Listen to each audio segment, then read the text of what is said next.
Claire, is that you? The voice comes from the dark.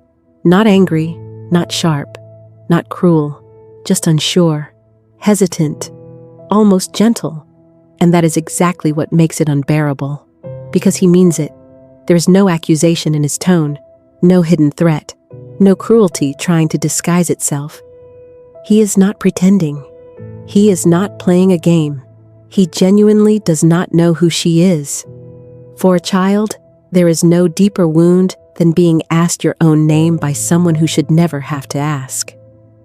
Claire freezes in the doorway, barefoot, still. Her toes press lightly against the cold floor, careful, as if even the ground might react if she places her weight too heavily. She holds her breath the way she always does, automatically, without remembering when she learned to do it. The house is quiet, but not peaceful. It is the kind of quiet that feels alert, watchful, loaded. The television hums somewhere behind the walls. Smoke hangs in the air, stale and unmoving, clinging to fabric, skin, memory. Time feels suspended, stretched thin, like everything is waiting for her to answer. She doesn't speak right away, not because she is afraid of punishment, not because she expects to be hurt, but because she is afraid of something far worse. She is afraid that if she answers, she will confirm what she already feels, that she might not exist here at all.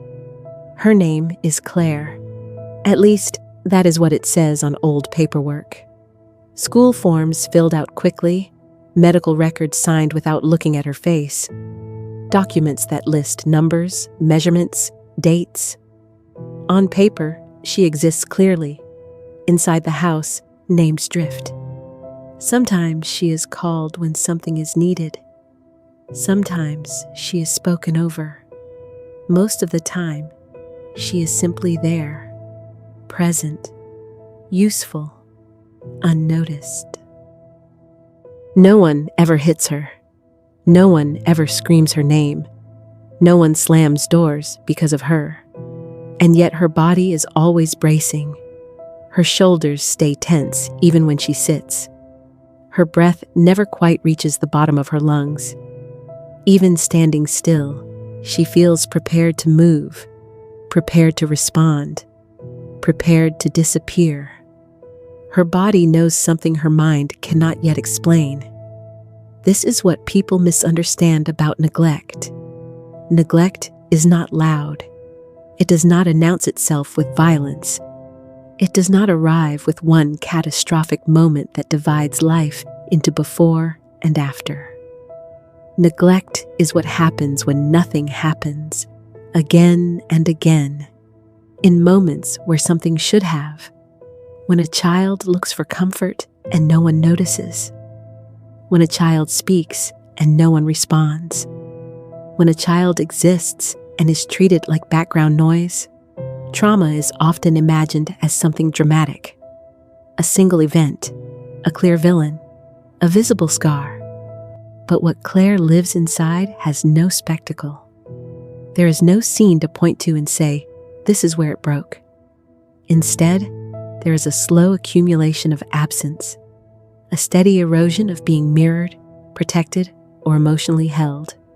This is chronic trauma. Not the kind that shatters you all at once, but the kind that quietly rearranges you over time. And because there is no explosion, it is dismissed. By others. And eventually, by the child herself. Pain without spectacle is treated as exaggeration. Hurt without bruises is treated as ingratitude. Claire does not think the words, "I am being neglected." Children do not think that way. They do not analyze their environment and draw conclusions. They absorb. Her nervous system learns before her mind ever could. It learns that needs do not reliably bring comfort, that asking does not guarantee response, that being quiet is safer than being seen. This is how neglect programs the body. Long before a child can name fear or insecurity, The body adapts. The heart learns to stay alert. The muscles learn to hold tension. The breath learns to stay shallow. There is no decision involved, no choice. The child does not choose this.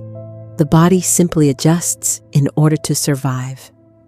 Claire learns, without language, that her presence does not anchor anyone, that her absence would not cause concern, that being useful brings more acknowledgement than being herself. These lessons do not arrive as thoughts. They arrive as sensations, as readiness, as a shrinking of space inside her. Later, people will say things like, "Nothing that bad happened." They will point to the lack of shouting, the lack of violence, the lack of obvious harm. But neglect is not defined by what happened. It is defined by what never did. The comfort that didn't come. The protection that never arrived. The attunement that should have been automatic, but wasn't. Claire remains in the doorway, still holding her breath, still waiting. She does not yet understand the adults in the house, or the roles she will slowly be pulled into. But something inside her already knows this much. Silence carries weight. It teaches faster than punishment ever could.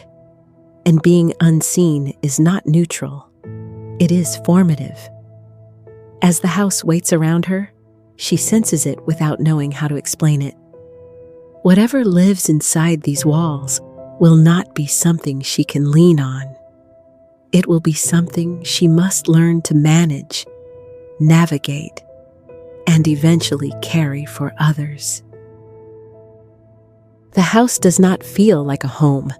It feels like a system, a place where everyone is busy, yet nothing ever arrives, where adults move constantly, but presence is rare, where Claire learns very early that existing quietly is not a preference, it is a requirement. The first man sits in his chair. He does not look up when she enters the room, not because he is ignoring her, but because he cannot see her. His eyes are clouded, fixed somewhere behind the television glow. Smoke drifts upward, thick and familiar, as if the air itself has given up on moving. He calls out only when he needs something. Cigarettes, water, the remote, a hand where his own no longer will. When he speaks her name, it is never with certainty. "Claire, is that you?" The words land heavier every time, because there is no cruelty in them, no intention to wound, just genuine not knowing. Addiction has taken priority over caregiving for so long that recognition itself has faded. She is not a person here. She is a function, a pair of legs, a reach, a helper. Claire steps forward. She always does, not because she feels loved, but because being needed feels close enough. In the next room, another man exists very loudly. He stands surrounded by mirrors. Not small ones, not practical ones, but reflective surfaces that multiply him endlessly. His face, his posture, his voice, every angle examined, adjusted, corrected. He talks constantly about his body, about his thoughts, about his fears, about himself. His words fill the room so completely that there is no space left for anyone else to exist. Claire stands near the doorway, waiting. She opens her mouth once, softly, barely making a sound. He does not notice. She waits another second. Still nothing, so she learns. Quickly, do not interrupt. Do not insert yourself. Do not expect to be heard. To him, she is not a daughter. She is a surface, a mirror, something that reflects him back to himself. This is emotional neglect disguised as insecurity, narcissism that does not shout but consumes. He is not cruel. He is trapped inside himself, and there is no room left for her inside that enclosure. Then there is her mother, sometimes warm, sometimes distant, sometimes collapsing entirely. She moves through the house with exhaustion clinging to her skin. Alcohol softens her edges, blurs her words, loosens emotions that spill without warning. Her moods change quickly. Comfort one moment, absence the next. I feel terrible for all the things I feel terrible. The sentence almost becomes responsibility. Almost. Then it folds back in on itself, into guilt, into self-pity, into need. She does not want to be a mother in those moments. She wants relief. She wants reassurance. She wants someone to steady her. She wants someone to carry her pain. And Claire does. She listens. She soothes. She absorbs. She becomes the therapist, the regulator, the emotional anchor. The roles reverse without announcement. This is how parentification happens. Quietly, without paperwork, without warning.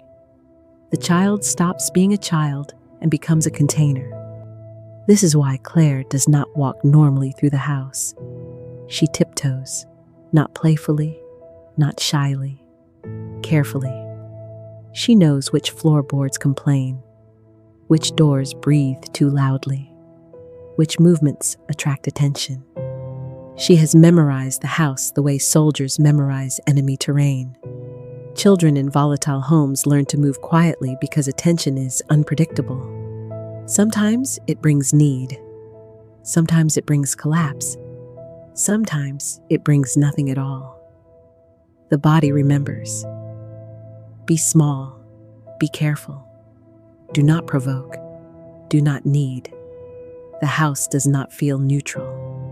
It feels hostile. Across the street, there's another place, at least in her mind. A house with warm lights glowing through the windows. A family that sings together. Faces that turn toward her when she enters the room. They smile when they see her. They say her name like it matters. They say they see her. This place is not real, but it is necessary. This is dissociation. When a child cannot escape physically, the mind builds somewhere else to go. A psychological refuge, a compartment where pain can exist without crushing the body. This is not fantasy for pleasure. This is survival. In that place, she gives herself a new name. Opal. Not Claire. Claire is the girl who disappears. Opal is the girl who is noticed. Opal is bright, acceptable, performative. She exists because she is looked at. That matters, because it means her identity did not form through attachment. It formed through imagination, through observation, through learning what is rewarded. One night, she is given food, a burger. She does not eat it. She holds it, turns it in her hands, moves with it, almost dances. She does not associate food with nourishment. She associates it with attention. She has learned that care comes through performance, not through need. This is a child who is fed without being held, given food without context, nourished physically, but never emotionally. She does not know how to receive. There is music inside her head, soft, almost heavenly. It plays when she moves toward safety, when she retreats inward, when she steps closer to the imagined place where she is seen. Then it shifts suddenly, cheerful, disturbing, unstable, just like the emotional climate of her home. Music regulates what adults never did. Eventually, the truth becomes unavoidable. She sees herself clearly for the first time. She is not loved for who she is. She is used for what she provides. She is cigarettes. She is pills. She is mirrors. She is eyes. Every adult extracts something from her. Nothing is returned. This is not cruelty. This is psychological annihilation. The self dissolves. The child does not become a person. She becomes a function. Claire grows up, at least on the surface. She leaves the house. She learns how to function, how to show up on time, how to speak when spoken to, how to smile at the right moments. From the outside, she looks fine, capable, responsible, together. But the house does not leave her. What she carries forward is not a memory, it is a lens. Somewhere deep inside her, long before she ever had language for it, a belief was installed. Quietly, repeatedly, without ceremony. Something is wrong with me. Not as a thought, as a feeling. This belief does not shout. It hums in the background of everything. It shapes how she interprets the world, how she interprets herself. Every interaction passes through it first. A small mistake feels enormous. A neutral comment feels like criticism. Silence feels like rejection. This is how shame forms, not from being told you are bad, but from never being shown that you are enough. Self-criticism grows where reassurance should have been. Inadequacy settles in where safety never lived. Trauma, for Claire, is not something she remembers. It is something she looks through. As an adult, the patterns become visible if you know how to look. She overexplains. Even when no one asks, she apologizes for taking up space. She feels uneasy when things are calm. She searches for validation, then doubts it when it comes. She feels strangely unreal unless someone is responding to her, reflecting her back. Peace makes her restless. Stability feels unfamiliar. Calm feels unsafe. This is confusing to her. She tells herself she should be grateful. After all, nothing that bad happened. She was fed. She was housed. No one beat her. No one screamed every day. This is why neglect is so hard to name. Gratitude is weaponized against pain. Comparison silences grief. Others had it worse becomes a cage. She feels guilty for hurting, guilty for questioning, guilty for wanting more than what she was given. And so the silence from childhood repeats itself inside her. She minimizes, she rationalizes, she swallows what aches. Philosophically, there is a quiet tragedy here. Humans do not seek what heals them. They seek what feels familiar. Claire's nervous system learned early that love comes with tension, that closeness requires vigilance, that being seen carries risk. So chaos feels alive. Uncertainty feels intimate. Stability feels boring, or worse, suspicious. The body remembers what the mind tries to forget. The turning point does not arrive dramatically. It comes as a slow, painful realization. No one is coming to save her. Not her parents, not time, not the version of them she hoped they could become. This realization brings grief, real grief, not just for what happened, but for what never existed, for the childhood she imagined, for the safety she kept waiting for. And letting go of that hope hurts, because hope, when misplaced, becomes a prison. Healing does not arrive as forgiveness, or denial, or pretending the past didn't matter. Healing begins as awareness.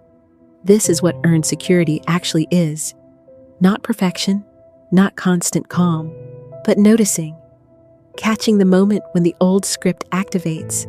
Pausing long enough to ask, is this now, or is this then? Her nervous system does not trust safety at first. Calm feels foreign. Boundaries feel dangerous. Receiving kindness without paying it back feels wrong. So she practices slowly, sitting with peace without sabotaging it, saying no without explaining, letting care land without earning it. Each small moment sends a new message to her body. You are safe now. You are allowed to exist. You do not have to disappear. Neglect does not leave visible scars. It leaves patterns. And the neglected child does not grow up feeling unloved. They grow up feeling unlovable. Healing, then, is not about becoming someone new. It is about refusing to vanish anymore. Because once your name has been spoken like a stranger's, you never forget what that took from you. And choosing to exist anyway, that is dignity. If any part of this story felt familiar, if something in your body tightened while listening, if you recognized yourself in the silence, the over-explaining, the need to be seen, then know this: you are not broken. You adapted. What you carried was never a flaw. It was survival, and survival deserves understanding, not shame. If this story gave language to something you have lived with quietly, I invite you to stay here, to reflect, to let yourself be seen without performing. If you feel ready, share your thoughts in the comments, not to explain yourself, not to justify your pain, just to exist in it openly. And if you want more stories like this, stories that speak to the parts of us that were never protected, never mirrored, never named, consider subscribing, not for content, for recognition, because healing does not happen all at once. It happens in moments like this, when something inside you finally feels understood. Thank you for listening.